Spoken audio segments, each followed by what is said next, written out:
Hello दोस्तों, स्वागत है आप सभी का मेरे यूट्यूब चैनल स्टडी विद ओम में।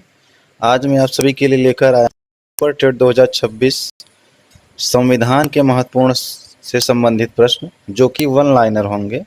तो आप अपनी तैयारी को अब शुरू कर दीजिए क्योंकि सुपर टेट का नोटिफिकेशन जारी हो गया है। ठीक है, तो हम अपने वीडियो को स्टार्ट करते हैं। हमारा पहला प्रश्न है, संविधान की विशेषता से संबंधित है प्रश्न। दोस्तों, पहला प्रश्न है हमारा, भारतीय संविधान का स्वरूप कैसा है? तो दोस्तों, संरचना में संघात्मक है। कैसा है दोस्तों? संरचना में संघात्मक है भारतीय संविधान का स्वरूप। ठीक है, अगला प्रश्न देखते हैं दोस्तों, भारत में किस प्रकार की शासन व्यवस्था अपनाई गई है? तो दोस्तों, ब्रिटिश संसदात्मक प्रणाली अपनाई गई है भारत में। ठीक है, अगला प्रश्न देखते हैं दोस्तों, बहुत ही इंपॉर्टेंट प्रश्न है। आप वीडियो को लास्ट तक जरूर देखिए क्योंकि सुपर टेट में संविधान से संबंधित बहुत सारे प्रश्न पूछे जाते हैं। तो हमारा तीसरा प्रश्न है, भारतीय संविधान का अभिभावक कौन है? तो दोस्तों, सर्वोच्च न्यायालय। कौन है? सर्वोच्च न्यायालय। अगला प्रश्न है, भारत के संविधान में संघीय शब्द की जगह किस शब्दों को स्थान दिया गया है? तो दोस्तों, राज्यों का संघ। संघीय शब्दों की जगह किसको स्थान दिया गया है? राज्यों का संघ। अगला प्रश्न है, भारतीय संविधान की संरचना किस प्रकार की है? तो दोस्तों, नम्य व अनम्य, यानी नम्य और अनम्य दोनों है। अगला प्रश्न देखते हैं दोस्तों, अगला प्रश्न है हमारा, भारतीय प्रजातंत्र किस तथ्य पर आधारित है? तो दोस्तों, भारतीय प्रजातंत्र किस तथ्य पर आधारित है? जनता को सरकार चुनने में बदलने का अधिकार है। ठीक है, अगला प्रश्न है, लोकतंत्र के दो रूप कौन से हैं? तो प्रत्यक्ष और अप्रत्यक्ष। ठीक है, ये लोकतंत्र के दो रूप हैं। अगला प्रश्न है, ब्रिटेन एक उत्तम उदाहरण है। तो किसका उदाहरण है? संवैधानिक राजतंत्र का उदाहरण है ब्रिटेन। अगला प्रश्न देखते हैं, अगला प्रश्न है हमारा, किस देश का संविधान अलिखित है? तो दोस्तों, ब्रिटेन का संविधान अलिखित है। अगला प्रश्न है हमारा, राजनीतिक समता मुख्यतः कहाँ पाई जाती है? तो सार्वभौमिक वयस्क मताधिकार में राजनीतिक समता मुख्यतः पाई जाती है। ठीक है, अगला प्रश्न है हमारा, सभी संसदों की मां कहलाती है। बहुत इंपॉर्टेंट प्रश्न है, सभी संसदों की मां कौन सा देश का पार्लियामेंट कहलाता है? British parliament. ठीक है, ब्रिटिश पार्लियामेंट सभी संसदों की मां कहलाती है। अगला प्रश्न है, द्वंद्व न्याय शब्द किसका संकेत करता है? तो दोस्तों, द्वंद्व न्याय शब्द किसका संकेत करता है? तो यह संकेत करता है सैद्धांतिक संघर्ष का, याद रखिएगा। ठीक है, अगला प्रश्न देखते हैं दोस्तों, वीडियो को स्किप मत करिएगा क्योंकि ये सभी प्रश्न सुपर टेट में जरूर आने वाले हैं।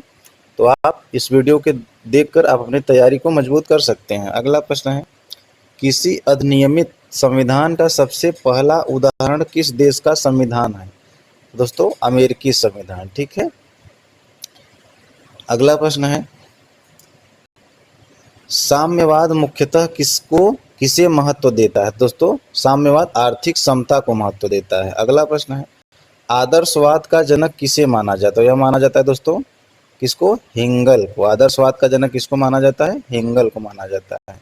अगला प्रश्न है हमारा, दोस्तों आप वीडियो को लास्ट तक जरूर देखिएगा और हमारे चैनल पर नए हैं तो वीडियो को लाइक और चैनल को सब्सक्राइब जरूर करिए क्योंकि मैं ऐसे ही अनेक अलग अलग सब्जेक्ट के वीडियो वन लाइनर प्रश्न के रूप में लाता रहूँगा। तो आप हमारे चैनल को सब्सक्राइब कर लीजिए ताकि आप अपनी तैयारी को बेहतर कर सकें। अगला प्रश्न है हमारा, लोकप्रिय प्रभुसत्ता का समर्थन किसने दिया था? ऑप्शन है रूसो ने दिया था। लोकप्रिय प्रभुसत्ता का समर्थन किसने दिया था? रूसो ने। अगला प्रश्न है, किसने कहा था अच्छा नागरिक अच्छा राज्य बनाता है और बुरा नागरिक बुरा राज्य बनाता है? तो यह कहा था दोस्तों रूसो ने कहा था, याद रखिएगा, इनका स्टेटमेंट है। अगला प्रश्न है, संविधान की संकल्पना का उद्भव सबसे पहले कहाँ हुआ था? तो यह हुआ था दोस्तों ब्रिटेन में हुआ था, याद रखिएगा। अगला प्रश्न है हमारा अगला, किसके अनुसार राज्य एक आवश्यक बुराई है? तो दोस्तों, अराजकतावादियों के अनुसार राज्य एक बुराई है, याद रखिएगा। अगला प्रश्न है हमारा, संसार का सबसे प्राचीन राजतंत्र है। सबसे प्राचीन राजतंत्र कहाँ का है दोस्तों? जापान का है। अगला प्रश्न है, जापान की संसद को क्या कहते हैं? तो दोस्तों, जापान की संसद को डायट कहते हैं, याद रखिएगा। अगला प्रश्न है हमारा, एकात्मक संरचनात्मक अध्यक्षात्मक शासन प्रणाली रूप वाले देश का एक उदाहरण कौन सा है? दोस्तों यह उदाहरण है अमेरिका का, याद रखिएगा। इसमें एकात्मक संरचनात्मक अध्यक्षात्मक शासन प्रणाली वाला देश कौन सा है? अमेरिका है, याद रखिएगा। आगे बढ़ते हैं।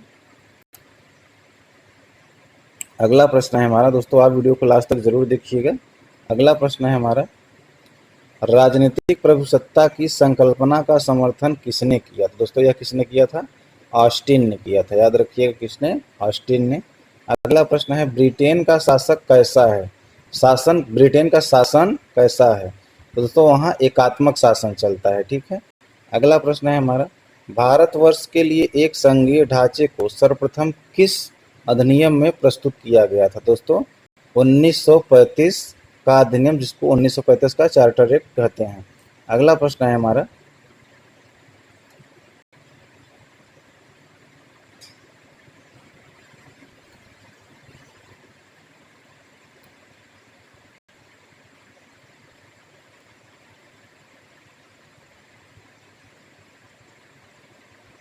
अगला प्रश्न है दोस्तों, भारतीय संघवाद को किसने सहकारी संघवाद कहा है? तो दोस्तों यह कहा है ऑस्टिन ने। अगला प्रश्न है, भारत में वैध प्रभुसत्ता किसमें निहित है?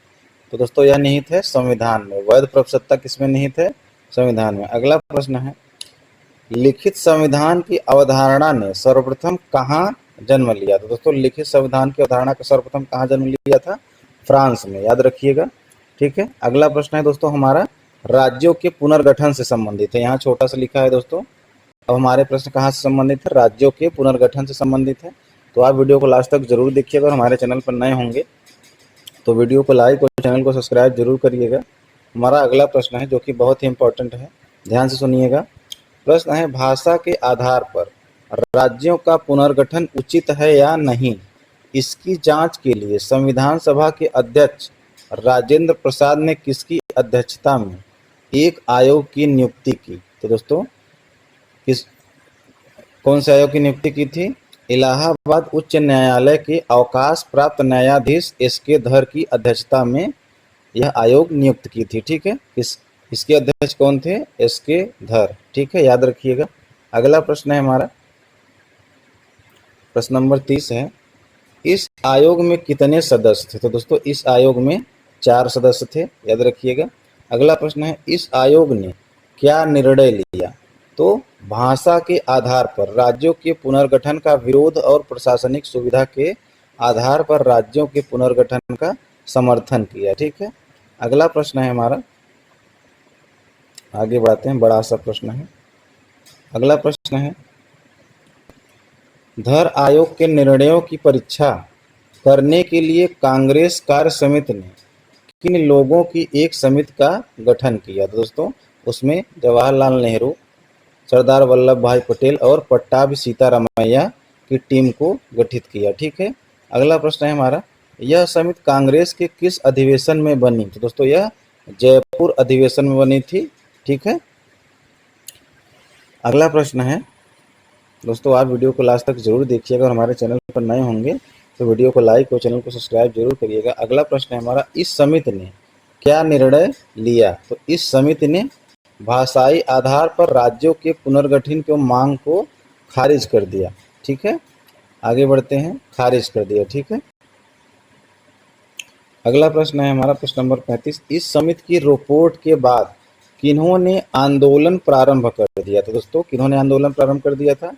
मद्रास राज्य के तेलुगु भाषियों ने आंदोलन प्रारंभ कर दिया था, ठीक है। जब उन्होंने मना कर दिया तो मद्रास राज्य के तेलुगु भाषियों ने आंदोलन शुरू कर दिया। अगला प्रश्न है, इस आंदोलन का नेतृत्व किसने किया? तो दोस्तों इसका नेतृत्व पोट्टी श्रीरामुलु ने किया था, ठीक है, याद रखिएगा। इनकी मृत्यु भी हो गई थी। अगला प्रश्न देखिए, यहाँ पे लिखा हुआ है, रामल्लु की मृत्यु कब हुई? तो दोस्तों 56 दिन के आमरण अनशन के बाद 15 दिसंबर 1952 ईस्वी को पोट्टी श्रीरामुलु की मृत्यु हो गई, ठीक है, धरना देते वक्त। अगला प्रश्न है हमारा, यहाँ पे लिखा हुआ है, रामल्लु की मृत्यु के बाद प्रधानमंत्री नेहरू ने तेलुगु भाषियों के लिए कौन से प्रदेश के गठन की घोषणा कर दी? तो दोस्तों आंध्र प्रदेश की घोषणा कर दी, याद रखिएगा। अगला प्रश्न है आंध्र प्रदेश राज्य का गठन कब हुआ? तो दोस्तों 1 अक्टूबर 1956 ईस्वी को हुआ था आंध्र प्रदेश राज्य का गठन। अगला प्रश्न है, बहुत ही इंपॉर्टेंट प्रश्न है दोस्तों, आप वीडियो को लास्ट तक जरूर देखिएगा। अगला प्रश्न है स्वतंत्र भारत में भाषा के आधार पर गठित होने वाला पहला राज्य कौन सा है? दोस्तों वह पहला राज्य कौन सा है? आंध्र प्रदेश है। ठीक है। अगला प्रश्न है उस समय आंध्र प्रदेश की राजधानी क्या थी? तो दोस्तों उस समय आंध्र प्रदेश की राजधानी करनूल थी और इस समय क्या है? अमरावती। अगला प्रश्न है राज्य पुनर्गठन आयोग के अध्यक्ष कौन थे? तो दोस्तों उस समय राज्य पुनर्गठन आयोग के अध्यक्ष फजल अली थे, याद रखिएगा कौन थे? फजल अली। अगला प्रश्न है हमारा, प्रश्न है इसके अन्य सदस्य कौन कौन थे? तो दोस्तों पंडित हृदयनाथ कुंजरू और सरदार M.K. पंडिकर थे। ठीक है। अगला प्रश्न है राज्य पुनर्गठन अधिनियम कब पास किया गया? दोस्तों यह जुलाई 1956 ईस्वी में संसद द्वारा पारित किया गया था। अगला प्रश्न है इसके अनुसार भारत में कितने राज्य स्थापित किए गए? तो दोस्तों इसके अनुसार भारत में 14 राज्य स्थापित किए गए, याद रखिएगा। अगला प्रश्न है दोस्तों, अगला प्रश्न है इस अधिनियम के अनुसार भारत में कितने केंद्र शासित प्रदेश स्थापित किए गए? तो दोस्तों 6 केंद्र शासित प्रदेश स्थापित किए गए थे, याद रखिएगा। अगला प्रश्न है हमारा फ्रांस की सरकार द्वारा अपने सभी बस्तियां पांडिचेरी, यनाम, चंद्रनगर और केरकल को भारत को सौंपने की संधि पर हस्ताक्षर कब हुए? तो दोस्तों यह हस्ताक्षर हुआ था 28 मई 1956 ईस्वी को। ठीक है, यह हस्ताक्षर हुआ था। अगला प्रश्न देखते हैं दोस्तों, बहुत इंपॉर्टेंट प्रश्न है, आप वीडियो को स्किप मत करिएगा क्योंकि यह सुपर टेट के लिए बहुत ही इंपॉर्टेंट होने वाला है। अगला प्रश्न है इसके बाद इस सभी को मिलाकर किसका गठन किया गया? तो दोस्तों किसका गठन किया गया था? पांडिचेरी संघ राज्य क्षेत्र का गठन किया गया था। अगला प्रश्न है भारत सरकार ने गोवा, दमन व दीव पर पूर्ण अधिकार कब किया? तो दोस्तों यह किया था 18 दिसंबर 1961 को भारत सरकार ने गोवा व दमन दीव पर पूर्ण अधिकार कर लिया था। अगला प्रश्न है गोवा, दमन व दीव किसके अधिकार में थे? दोस्तों तो यह पहले पुर्तगालियों के अधिकार में थे। ठीक है। अगला प्रश्न है हमारा,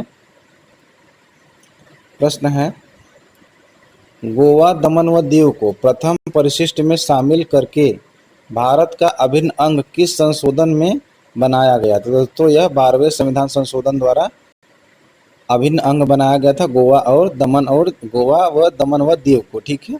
अगला प्रश्न है हमारा मराठी एवं गुजराती भाषाइयों के बीच संस्कृत के कारण संघर्ष के कारण किसके? दोस्तों मराठी एवं गुजराती भाइयों के बीच संघर्ष के कारण बम्बई राज्य का बंटवारा करके किन 2 राज्यों की स्थापना की गई? तो दोस्तों महाराष्ट्र एवं गुजरात की स्थापना की गई थी। ठीक है। इसमें मराठी और गुजराती भाषाई के बीच संघर्ष के कारण इनकी बंटवारा की गई थी, महाराष्ट्र और गुजरात की। ठीक है। अगला प्रश्न है हमारा इन राज्यों का गठन कब हुआ?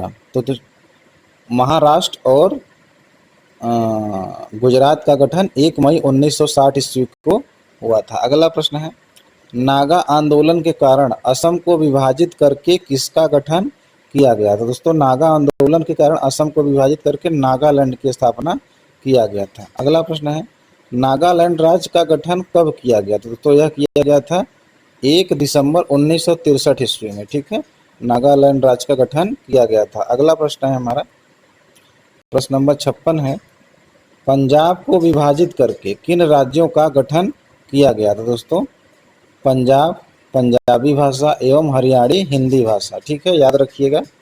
पंजाब को 2 भागों में तोड़ा गया था, पहला पंजाब जिसमें पंजाबी भाषा बोली जाती थी और हरियाणा जिसमें हिंदी भाषा बोली जाती थी। अगला प्रश्न है इन राज्यों का गठन कब किया गया? तो दोस्तों 1 नवंबर 1966 ईस्वी को इन राज्यों का गठन किया गया था। अगला प्रश्न है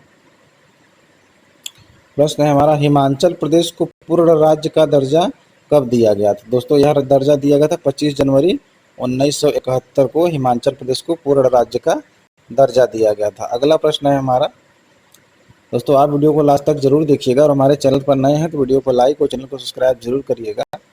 प्रश्न है मणिपुर, त्रिपुरा एवं मेघालय को पूर्ण राज्य का दर्जा कब दिया गया? तो दोस्तों यह दिया गया था 21 जनवरी 1972 को, याद रखिएगा। ये सभी प्रश्न एग्जाम में जरूर पूछे जाने वाले प्रश्न हैं। अगला प्रश्न है, सिक्किम भारत का राज्य कब बना? तो दोस्तों 26 अप्रैल 1975 को सिक्किम भारत का राज्य बना था। आगे बढ़ते हैं, सिक्किम भारत का कौन सा राज्य बना? तो दोस्तों यह भारत का 22वां राज्य बना था, याद रखिएगा। अगला प्रश्न है, मिजोरम एवं अरुणाचल प्रदेश को पूर्ण राज्य का दर्जा कब दिया गया? दोस्तों यह दिया गया था 20 फरवरी 1987 ईस्वी को, याद रखिएगा। अगला प्रश्न है, गोवा भारत का 25वां राज्य कब बना? दोस्तों यह बना था 30 मई 1987 ईस्वी को, याद रखिएगा। अगला प्रश्न है हमारा, छत्तीसगढ़ राज्य कब बना? दोस्तों यह बना था 1 नवंबर 2000 ईस्वी को, ठीक है। आगे बढ़ते हैं, आप वीडियो को स्किप मत करिएगा दोस्तों, क्योंकि ये सभी प्रश्न बहुत ही इंपॉर्टेंट हैं। अगला प्रश्न है हमारा, छत्तीसगढ़ भारत का कौन सा राज्य बना? तो यह बना था दोस्तों 26वां राज्य बना था। अगला प्रश्न है, उत्तरांचल अब उत्तराखंड राज्य कब बना था? दोस्तों यह बना था 9 नवंबर 2000 ईस्वी को, याद रखिएगा। 9 नवंबर 2000 ईस्वी को, जिसको पहले उत्तरांचल कहते थे अब उत्तराखंड हो गया है, तो इस राज्य का गठन हुआ था। अगला प्रश्न है हमारा, उत्तरांचल भारत का कौन सा राज्य बना था? दोस्तों यह भारत का 27वां राज्य बना था। अगला प्रश्न है, झारखंड राज्य कब बना? तो यह दोस्तों 15 नवंबर 2000 ईस्वी को बना था झारखंड राज्य। अगला प्रश्न है हमारा, झारखंड भारत का कौन सा राज्य बना? दोस्तों यह 28वां राज्य बना था। अगला प्रश्न है हमारा, प्रश्न है, वर्तमान में भारत में कितने राज्य हैं? दोस्तों वर्तमान में भारत में 29 राज्य हैं, सॉरी 28 राज्य हैं, इसमें गलत लिखा है। इस समय 28 राज्य हो गए हैं, याद रखिएगा। अगला प्रश्न है हमारा, भारत का 29वां राज्य पहले कौन सा था? तो वह था तेलंगाना, याद रखिएगा। अगला प्रश्न है, तेलंगाना राज्य कब बना? दोस्तों 2 जून 2014 को तेलंगाना राज्य का गठन हुआ था। अगला प्रश्न है, तेलंगाना का गठन किस राज्य का विघटन करके किया गया? तो दोस्तों यह आंध्र प्रदेश को विघटन करके तेलंगाना राज्य का गठन किया गया था। अगला प्रश्न है हमारा, प्रश्न है, वर्तमान में भारत में कितने संघ राज्य क्षेत्र हैं? दोस्तों इसमें कितने राज्य क्षेत्र हैं? 8। कितने संघ राज्य क्षेत्र हैं दोस्तों? 8 संघ राज्य क्षेत्र हैं, याद रखिएगा। अगला प्रश्न है हमारा, नए राज्य का गठन अथवा उसकी सीमा में परिवर्तन करने का अधिकार किसको है? तो दोस्तों यह किसको अधिकार है? संसद को, याद रखिएगा। अगला प्रश्न है हमारा, 500 से अधिक देशी रियासतों को भारत में विलय करने का श्रेय किसको दिया जाता है? तो यह दिया जाता है दोस्तों सरदार पटेल को, ठीक है। सरदार पटेल जी ने 500 से अधिक देशी रियासतों का भारत में विलय किया था, ठीक है। अगला प्रश्न है हमारा, भारत में इस समय कितने राज्य व केंद्र शासित प्रदेश हैं? दोस्तों इस समय 28 राज्य हैं। कितने राज्य हैं? 28 राज्य और 8 केंद्र शासित प्रदेश हैं, याद रखिएगा। यह भी गलत लिखा हुआ है। आगे बढ़ते हैं दोस्तों, प्रश्न है हमारा, भारतीय संसद किसी राज्य के नाम या सीमा में परिवर्तन कर सकती है, तो यह कैसे कर सकती है? सामान्य बहुमत द्वारा, ठीक है। अगला प्रश्न है हमारा, बहुत इंपॉर्टेंट प्रश्न है दोस्तों, आप वीडियो को लास्ट तक जरूर देखिएगा। हमारे चैनल पर नए हैं तो वीडियो को लाइक और सब्सक्राइब जरूर करिएगा। अगला प्रश्न है, संविधान में किस शब्द का उल्लेख नहीं है? तो दोस्तों संघीय शब्द का उल्लेख संविधान में नहीं है। अगला प्रश्न है, किस अनुच्छेद में नए राज्यों का निर्माण और वर्तमान राज्यों के क्षेत्रों, सीमाओं या नामों में परिवर्तन का उल्लेख है? दोस्तों यह अनुच्छेद 3 में उल्लिखित है, ठीक है, याद रखिएगा। आगे बढ़ते हैं,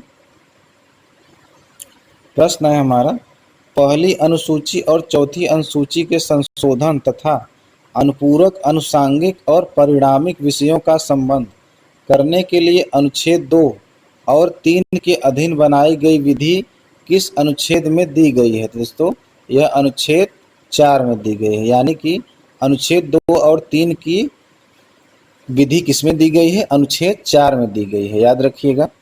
अगला प्रश्न है दोस्तों, आगे बढ़ाते हैं।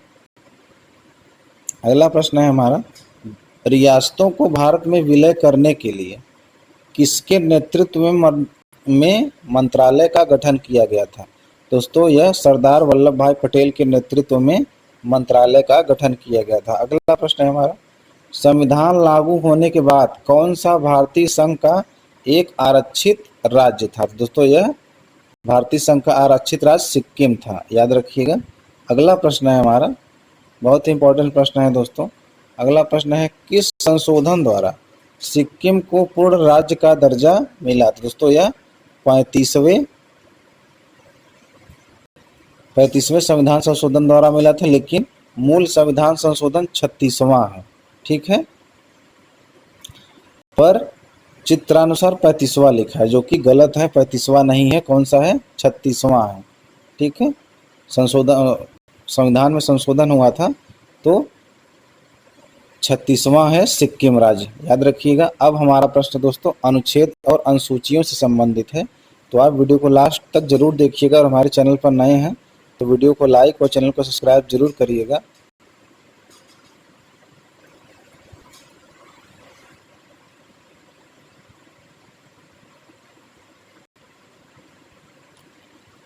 प्रश्न है, भारतीय संविधान में कुल कितने अनुच्छेद हैं? दोस्तों भारतीय संविधान में कुल कितने अनुच्छेद हैं? 448 अनुच्छेद हैं, याद रखिएगा। और यहाँ पे लिखा है दोस्तों भाग 1, सबसे बड़ा प्रश्न यही है दोस्तों, भाग 1 में क्या है, क्या लिखा है? दोस्तों भाग 1 में संघ और उसके राज्य क्षेत्र हैं, ठीक है। भाग 1 में संघ और उसके राज्य क्षेत्र हैं। अगला प्रश्न है हमारा, भारतीय संविधान के किस अनुच्छेद में यह लिखा है कि भारत राज्यों का एक संघ होगा? तो दोस्तों यह लिखा है अनुच्छेद 1 में, याद रखिएगा। अगला प्रश्न है, अनुच्छेद 1 में वर्णित है संघ का नाम और उसका राज्य क्षेत्र, याद रखिएगा। अनुच्छेद 1 में क्या वर्णित है? संघ का नाम और उसका राज्य क्षेत्र वर्णित है। आगे बढ़ते हैं, प्रश्न नंबर 88 है हमारा, कौन से अनुच्छेद में नए राज्यों का प्रवेश व स्थापना का वर्णन है? तो दोस्तों यह अनुच्छेद 2 में वर्णित है, ठीक है। अगला प्रश्न है हमारा, भारतीय संविधान में भारत को कैसे वर्णित किया गया है? तो दोस्तों यह राज्यों का संघ है। कैसा है? राज्यों का संघ है भारत। अगला प्रश्न है, भारतीय संघ में किसी राज्य को सम्मिलित करने का अधिकार किसको है? दोस्तों यह अधिकार संसद को है, ठीक है, याद रखिएगा। अगला प्रश्न दोस्तों, भाग 2 में नागरिकता है। क्या है दोस्तों? भाग 2 में यह प्रश्न आता है कि भाग 2 किससे संबंधित है? दोस्तों यह संबंधित है नागरिकता से। तो हमारा अगला प्रश्न है नागरिकता से, नागरिकता प्राप्त करने के लिए शर्तें निर्धारित करने वाला सक्षम निकाय कौन सा है? दोस्तों यह निकाय संसद है, याद रखिएगा। अगला प्रश्न है, संविधान में किन अनुच्छेदों में नागरिकता से संबंधित प्रावधान है? तो दोस्तों अनुच्छेद 5 से 11 में नागरिकता से संबंधित प्रावधान है, याद रखिएगा। अगला प्रश्न देखते हैं दोस्तों, बहुत ही इंपॉर्टेंट प्रश्न है, आप वीडियो को लास्ट तक जरूर देखिएगा। प्रश्न है हमारा, भारत में एकल नागरिकता की अवधारणा कहाँ से अपनाई गई है? दोस्तों एकल नागरिकता की अवधारणा ब्रिटेन से अपनाई गई है। अगला प्रश्न है, संविधान के किस भाग में नागरिकता का विवरण दिया गया है? दोस्तों भाग 2 में नागरिकता का विवरण दिया गया है, याद रखिएगा। अगला प्रश्न है, नागरिक बनने के लिए आवश्यक शर्त क्या है? दोस्तों राज्य की सदस्यता। क्या है दोस्तों? राज्य की सदस्यता होनी चाहिए। अगला प्रश्न है हमारा, प्रश्न नंबर 96, किस अनुच्छेद के तहत संसद को नागरिकता के संबंध में कानून बनाने का अधिकार है? दोस्तों यह अनुच्छेद है अनुच्छेद 11 में। अनुच्छेद 11 के तहत संसद को नागरिकता के संबंध में कानून बनाने का अधिकार है। अगला प्रश्न है हमारा, नागरिकता किस प्रकार छीनी जा सकती है या समाप्त हो सकती है? दोस्तों यह समाप्त हो सकती है देशद्रोह का आरोप सिद्ध होने पर स्वयं नागरिकता समाप्त हो सकती है या छीनी जा सकती है। अगला प्रश्न है हमारा,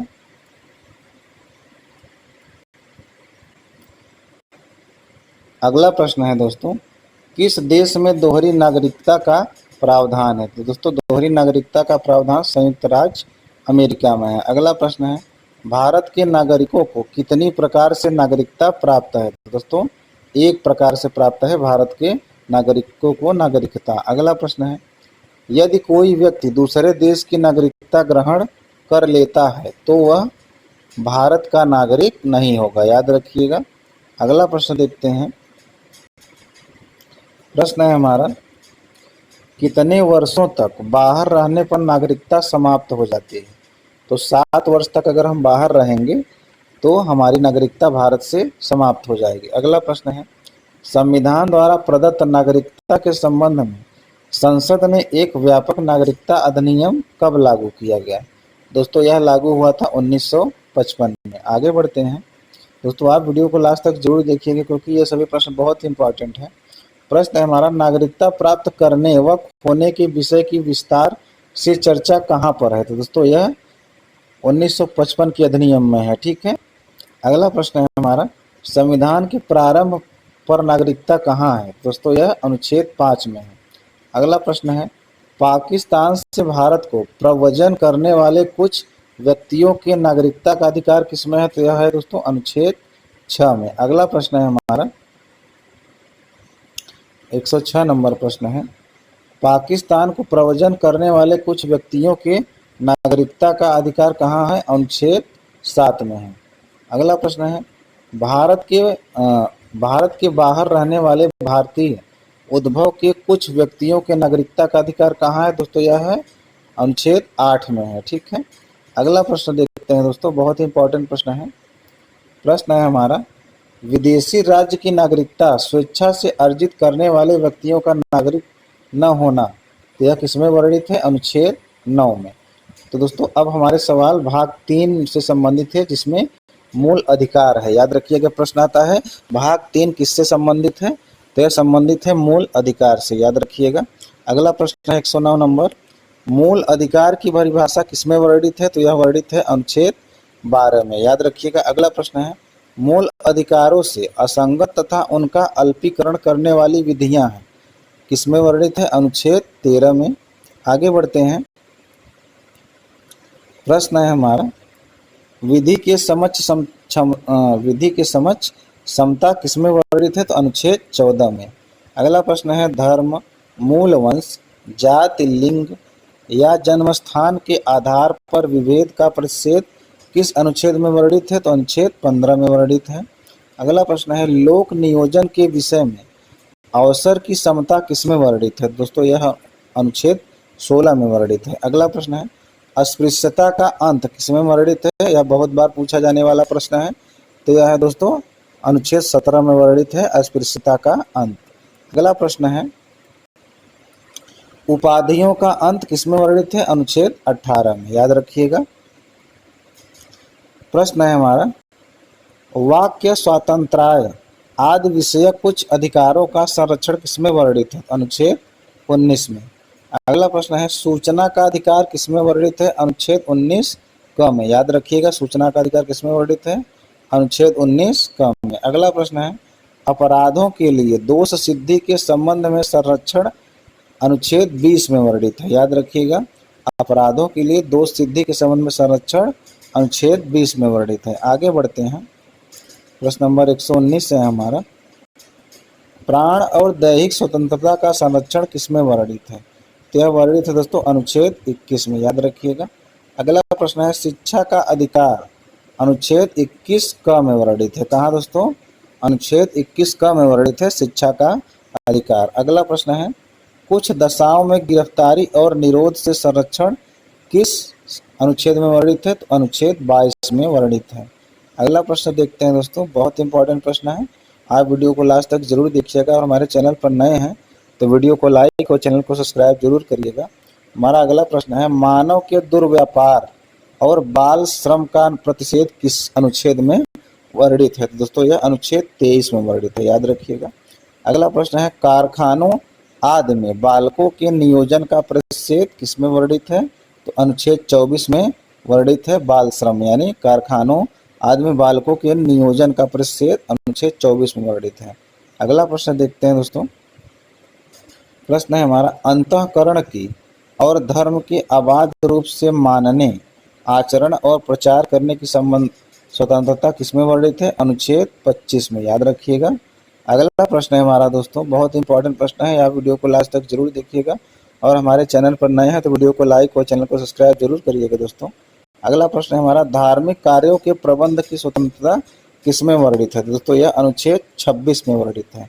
अगला प्रश्न है, किसी विशिष्ट धर्म की अभिवृद्धि के लिए करों के संदाय के बारे में स्वतंत्रता किसमें वर्णित है? अनुच्छेद 27 में। याद रखिएगा। अगला प्रश्न देखते हैं दोस्तों, प्रश्न नंबर 127 है हमारा। कुछ शिक्षा संस्थानों में धार्मिक शिक्षा या धार्मिक उपासना में उपस्थित होने के बारे में स्वतंत्रता है। तो दोस्तों यह किसमें वर्णित है? अनुच्छेद 28 में। याद रखिएगा। अगला प्रश्न है अल्पसंख्यक वर्गों के हितों का संरक्षण किसमें वर्णित है? तो दोस्तों यह अनुच्छेद 29 में वर्णित है। ठीक है। अगला प्रश्न देखते हैं। प्रश्न है हमारा शिक्षा संस्थानों की स्थापना और प्रशासन करने का अल्पसंख्यक वर्गों का अधिकार किसमें वर्णित है? तो अनुच्छेद 30 में वर्णित है। याद रखिएगा। हमारा लास्ट प्रश्न है संवैधानिक उपचारों का अधिकार किसमें वर्णित है? दोस्तों यह अनुच्छेद 32 में वर्णित है। दोस्तों इसी के साथ हमारे 130 प्रश्न समाप्त होते हैं। अगर आपने यह वीडियो देख लिया होगा तो आप अपनी परीक्षा में बहुत ही अच्छा नंबर पा पाएंगे। तो दोस्तों इसी के साथ अपने वीडियो को समाप्त करते हैं। आपका दिन शुभ हो। शुभ रात्रि।